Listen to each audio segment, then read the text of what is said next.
ulama menyebutnya kisah Ashabul Qaryah yang terdapat dalam surah Yasin. Kisah ini banyak pelajaran dan syarat dengan ibrah, terutama bagi Anda seorang dai, bagaimana setiap orang yang berdakwah itu akan mendapatkan tantangan dan rintangan sehingga perlu adanya kesabaran. Ma'asyiral muslimin yang dimuliakan Allah Subhanahu wa taala. Kisah ini dicantumkan dalam surah Yasin, tepatnya pada ayat ke-13 sampai kepada ayat 21. Baik, kita akan mulai. Kisah ini berawal dari Nabi SAW diperintahkan Allah Subhanahu wa taala dalam surah Yasin, wadrib lahum mathalan ashabal qaryati id ja'ahal mursalun. Dan buatlah sesuatu perumpamaan bagi mereka. Maksudnya mereka di sini orang-orang musyrik Arab, yaitu sebuah penduduk sebuah negeri ketika diutus kepada mereka utusan-utusan. Kisah Ashabul Qaryah ini, sebagian ahli tafsir mengatakan bahwa peristiwa ini terjadi di sebuah negeri yang disebut dengan Antakya. Dan apabila disebut Antakya, maka akan tersirat dalam benak kita tentang penyerbuan Khalifah Mu'tasim kepada negeri ini dalam sejarah Islam. Ma'asyiral muslimin yang dimuliakan Allah Subhanahu wa taala. Negeri Antakya ini Allah Subhanahu wa taala takdirkan pemimpinnya persis seperti Firaun, memaksakan kehendak dan memaksakan rakyatnya untuk menyembah berhala. Akhirnya kemudian penduduk Antakya pun menjadi para penduduk yang menyembah berhala. Dan Nabi SAW diperintahkan Allah Azza wa Jalla untuk menceritakan kisah Ashabul Qaryah ini kepada orang-orang musyrik Arab, karena kondisi Ashabul Qaryah yang diutus kepada mereka bukan hanya satu rasul, bahkan 3 rasul dalam satu daerah, kemudian mengalami penolakan dari Ashabul Qaryah ini. Itu persis yang dialami Nabi SAW terhadap orang-orang Quraisy Arab ketika di permulaan dakwah Rasul, banyak ditentang dakwahnya. Bagaimana Nabi SAW kemudian diuji oleh Allah Subhanahu wa taala dengan penolakan orang-orang Arab ketika itu. Nabi SAW dikatakan gila, Nabi SAW dikatakan penyihir, dikatakan pemecah belah, bahkan tidak segan-segan terkadang Nabi SAW diancam, bahkan ada upaya pembunuhan. Begitulah dakwah para nabi dan rasul. Maka Allah Subhanahu wa taala berfirman, wadrib lahum mathalan ashabal qaryah, dan buatlah sebuah perumpamaan bagi mereka, yaitu penduduk sebuah negeri, penduduk Antakya, di mana penduduknya para penyembah berhala. Id ja'ahal mursalun, ketika datang kepada mereka utusan-utusan Allah Subhanahu wa taala. Ada yang mengatakan bahwa utusan-utusan ini adalah Hawariyun Isa bin Maryam. Jadi Isa ibn Maryam ketika itu mengutus 3 Hawariyun agar berdakwah di negeri Antakya ini. Awalnya Nabi Musa alaihi salatu wassalam hanya mengutus 2 orang yang kemudian diperkuat dengan 3 orang. Dan nama-nama dari 3 utusan ini, sebagian para ulama tafsir ada yang mengatakan namanya adalah disebutkan di dalam kitab Ibnu Katsir Al-Bidayah wa Nihayah, di mana Rasul yang pertama namanya Sam'un, kemudian yang kedua namanya Yuhana. Ada juga yang mengatakan namanya Sadiq, dan yang kedua namanya Soduk, dan juga yang mengatakan namanya Sam'an, dan yang kedua namanya Yahya. Itulah permulaan Allah Subhanahu wa taala mengutus 2 utusan ini. Makanya Allah mengatakan id arsalna ilaihimus naini fakadzabuhuma, yaitu ketika kami mengutus kepada mereka 2 utusan, tetapi penduduk Antakya justru malah mendustakan 2 utusan ini. Kemudian Allah katakan fa'ajazna bitsalitsin, maka karena 2 tidak cukup, masih didustakan oleh penduduk Antakya, maka diutuslah 1 utusan lagi, seorang rasul. Diutus kepada mereka 3 nabi sekaligus. Subhanallah. Harusnya ketika dalam sebuah tempat itu semakin banyak nabi yang diutus, tentu penerimaan dakwah harus semakin mudah, karena 1 orang yang berdakwah tentu akan berbeda dengan 2 atau 3 orang yang berdakwah. Tetapi Allah Subhanahu wa taala sudah tutup hati-hati orang Antakya ini, sehingga mereka justru menolak dakwah 3 utusan ini. Lihat bagaimana penolakannya. Pertama, dimulai dengan takdzib. Mereka mendustakan 3 utusan yang Allah utus kepada mereka. Faqalu, ketika para utusan itu mengatakan inna ilaikum mursalun, sesungguhnya kami diutus oleh Allah Subhanahu wa taala untuk berdakwah kepada kalian. Lihat jawaban jawabannya. Qalu ma antum illa basyarun mithluna wa ma anzala rahmanu min syai'in in antum illa takdzibun. Mereka mengatakan, penduduk negeri itu mengatakan, kamu ini hanyalah manusia seperti kami. Dan Allah yang Maha Pengasih tidak menurunkan sesuatu apapun. Sesungguhnya kalian hanya para pendusta saja. Ini awal penentangan Ashabul Qaryah, menentang para nabi dan rasul yang datang kepada mereka dengan cara takdzib, mendustakan mereka. Dan itulah budaya musuh-musuh para nabi dan rasul. Pertama, takdzib, mendustakan. Persis seperti orang-orang kafir Quraisy, mereka mendustakan risalah Nabi SAW, menentangnya, bahkan berusaha untuk memadamkannya. Ma'asyiral muslimin yang dimuliakan Allah Subhanahu wa Ta'ala, dan tidak aneh, siapapun yang mendakwahkan dakwah Rasul hatta sampai hari ini, menyampaikan tauhid, pasti akan ada orang-orang yang mendustakan dakwah tauhid. Karena itu sunnatul dakwah pernah dialami para nabi dan rasul. Seperti kisah dalam Ashabul Qaryah ini, diutus kepada sebuah negeri Antakiyah sekaligus 3 nabi, 3 utusan Allah Subhanahu wa Ta'ala. Ada yang mengatakan 3 hawariyun yang diutus Isa bin Maryam. Ma'asyiral muslimin yang dimuliakan Allah Subhanahu wa Ta'ala, lihat bagaimana jawaban para rasul. Dengan bijaknya mereka mengatakan, qalu rabbuna ya'lamu inna ilaikum lamursalun wa ma 'alaina illal balagul mubin. Maka para rasul itu menjawab, Tuhan kami mengetahui sesungguhnya kami adalah utusan-utusan Allah kepada kalian, dan kewajiban kami hanyalah menyampaikan perintah Allah dengan jelas. Seolah-olah para rasul mengatakan, kalian mau beriman atau tidak dengan kami, itu urusan kalian. Tetapi kami datang diutus oleh Allah Subhanahu wa Ta'ala untuk mendakwahkan kalian. Ma'asyiral muslimin yang dimuliakan Allah Azza wa Jalla, maka mulailah 3 utusan Allah Azza wa Jalla ini menyeru manusia ke dalam tauhid, memberantas kesyirikan, mengatakan kepada mereka bahwa berhala-berhala itu tidak mendatangkan manfaat dan tidak mencegah madarat. Kembalilah kepada tauhid.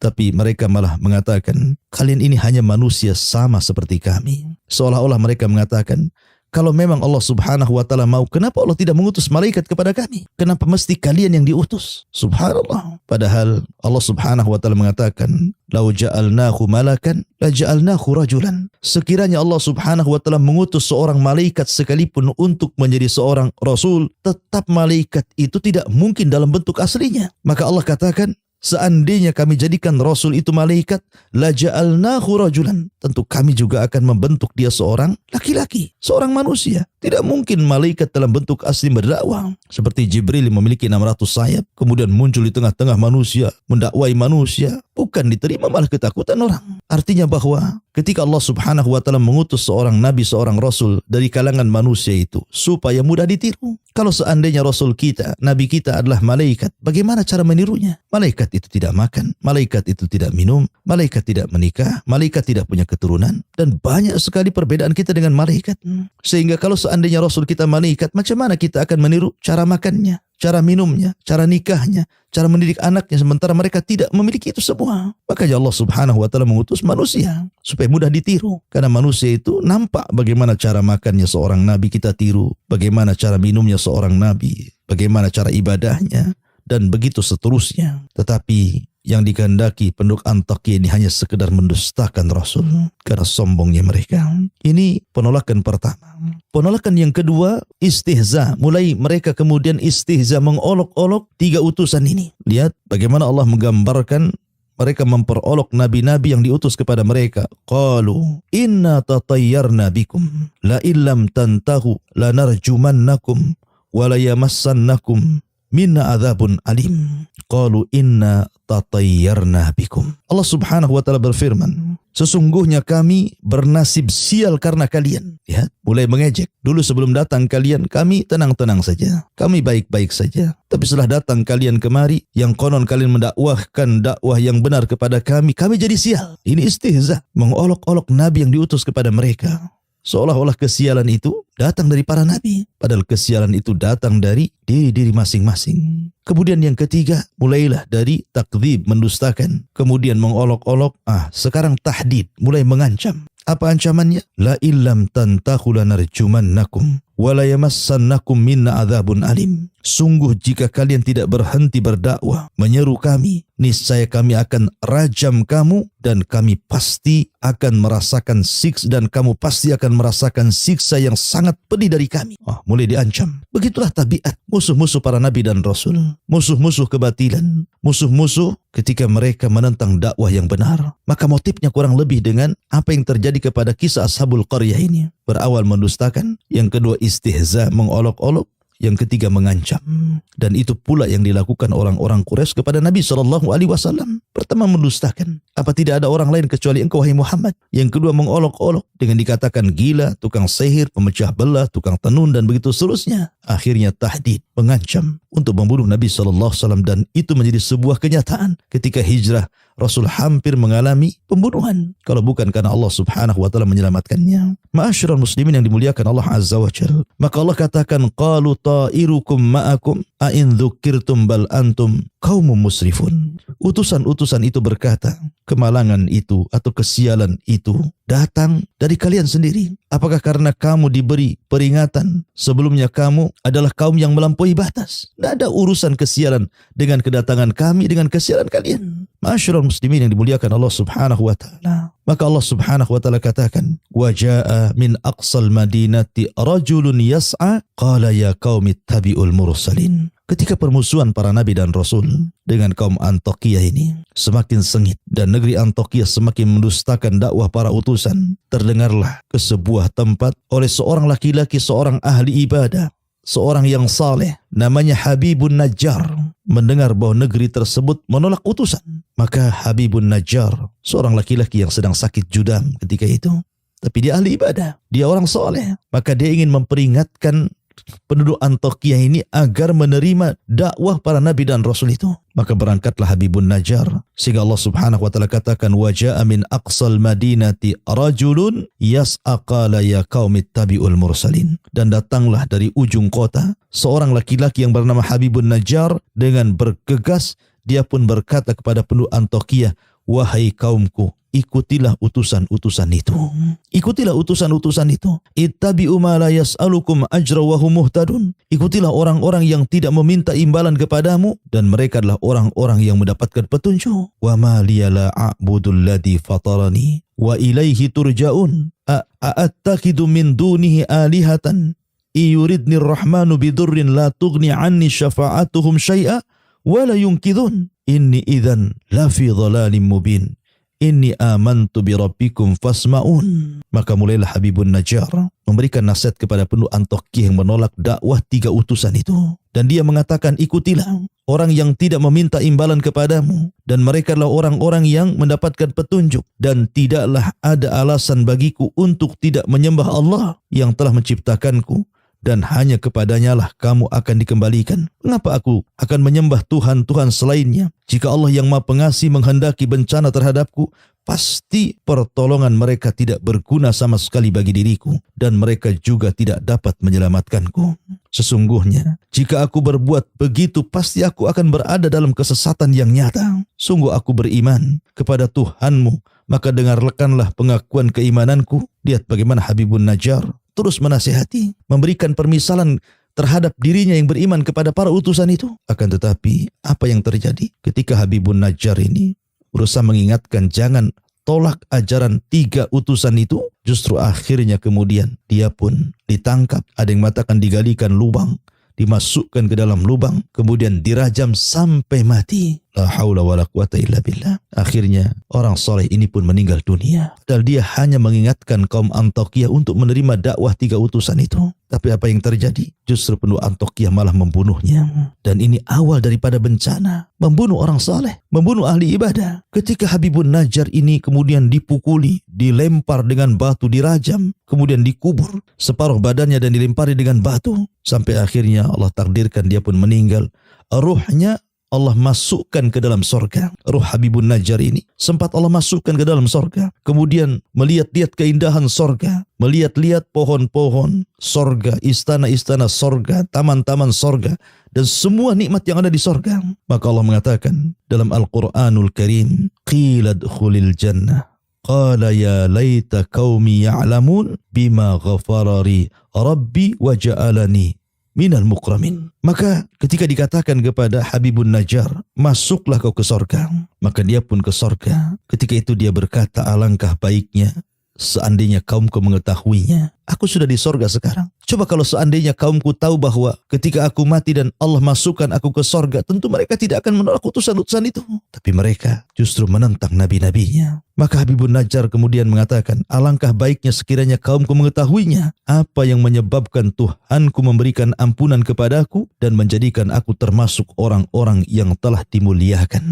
Subhanallah. Ma'asyiral muslimin, para pemirsa dan pendengar Kiswah TV yang dimuliakan Allah Subhanahu wa taala. Ketika penentangan kaum Antiokhia kepada 3 utusan ini semakin menguat, terlebih ketika kemudian mereka sudah membunuh orang saleh yang mengingatkan mereka agar jangan menolak 3 utusan itu, dan itu awal bencana bagi mereka, maka Allah Subhanahu wa taala murka kepada mereka. Allah katakan, wa ma anzalna ala qaumihi min ba'dihi min jundim minas sama wa ma kunna munzalin. Kemudian setelah dia meninggalkan kami, dan setelah dia meninggal, maksudnya Habibun Najjar meninggal, kami tidak menurunkan satu pasukan pun dari langit kepada kaumnya, dan kami tidak perlu menurunkannya. Biasanya Allah Subhanahu wa taala kalau mengadab terkadang menurunkan nampak azabnya seperti Ashabul Fil, diadab oleh Allah Subhanahu wa taala dengan rombongan ababil dan begitu seterusnya. Tapi Allah Subhanahu wa taala tidak menurunkan tentara-tentaranya. Cukup 1 malaikat saja Allah turunkan kepada mereka, Jibril alaihi salatu wassalam. Tiba-tiba Jibril ini berteriak satu teriakan, in kanat illa sayhatan wahidatan fa idahum khamidun. Tidaklah Jibril itu kecuali hanya teriak satu teriakan saja, satu teriakan saja, tidak lebih. Tapi apa yang terjadi? Yang terjadi, Allah mengatakan fa idahum khamidun. Tiba-tiba mereka semua berkelimpangan mati, tidak bernyawa. Tidak ada satupun yang selamat dari negeri Antiokhia itu. Lihat bagaimana akhir daripada para penentang para nabi dan rasul. Allah adab mereka. Ma'asyiral muslimin yang dimuliakan Allah Subhanahu wa taala. Maka dari sini hendaklah dijadikan pelajaran bagi kita untuk tidak menentang ajaran nabi-nabi kita, untuk tidak menolak ajaran nabi kita Muhammad sallallahu alaihi wasallam. Karena Allah Subhanahu wa taala berfirman, "Falyahdharil ladzina yukhalifuna an amrih an tusibahum fitnah aw yusibahum adzabun alim." Hendaklah takut orang-orang yang menyelisih perintah Rasulnya akan ditimpakan kepada mereka fitnah, atau boleh jadi akan ditimpakan kepada mereka adab yang sangat pedih. Begitulah nasib Ashabul Qaryah yang menolak 3 utusan, yang harusnya dengan banyaknya utusan mereka dimudahkan untuk menerima dakwah, tapi justru sebaliknya mereka malah menentang, menolak, sehingga Allah Subhanahu wa taala turunkan adab kepada mereka. Wallahu a'lam.